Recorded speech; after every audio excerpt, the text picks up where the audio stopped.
அசுரன் போல் யாரும் செய்யுங்கள். இந்த புக்ல வந்து நான் படிச்சதுல ஒரு எனக்கு பிடிச்ச சில வரிகள் என்னன்னா, வியாபாரத்துல வந்து கட்டுப்பாடுங்கிறது ரொம்ப முக்கியம்.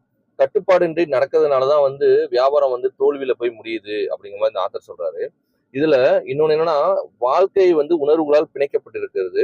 இதுல வந்து பொறுப்புடன் இருக்கணும் அப்படிங்கிற உணர்வு வந்து வாழ்வ செம்மையாவும், இதுல வந்து எந்நேரமும் சந்தோஷமாவே இருக்கணும். அதாவது எப்படின்னா, இந்த மாரி கஷ்டப்பட்டு உழைக்கணும் இப்படிங்கிறதெல்லாம் இல்லாம, எந்நேரமும் சந்தோஷமாவே இருக்கணும் அப்படிங்கிற உணர்வு வந்து, பிற்காலத்துல வந்து ரொம்ப கஷ்டப்பட வைக்கணும் சொல்றாரு.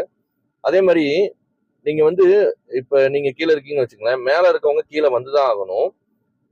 நீங்க வந்து ஒரு காலத்துல வந்து உங்க தெராசும் மேல ஏறும். சப்போஸ் அதாவது மேல இருக்கிறவங்க ரொம்ப அக்ரமம் பண்றாங்கன்னா, கொஞ்சம் அவகாசம் மட்டும் குடுங்க. அவங்க தானா அவங்க தராசு கீழ இறங்கும். உங்க தராசு மேல ஏறும். ஆனா உங்க தராசு மேல ஏறும்போது, நீங்க வந்து ரொம்ப ஸ்கில்டா இருக்கணும். நீங்க வந்து அந்த உயரத்த தாங்குற அளவுக்கு திறமையா இருக்கணும். அப்படி இல்லைன்னா, அந்த உயரம் கூட உங்களுக்கு வந்து பாரமாயிரும். அப்படின்னு சொல்லி இந்த ஆத்தர் சொல்றாரு. நன்றி.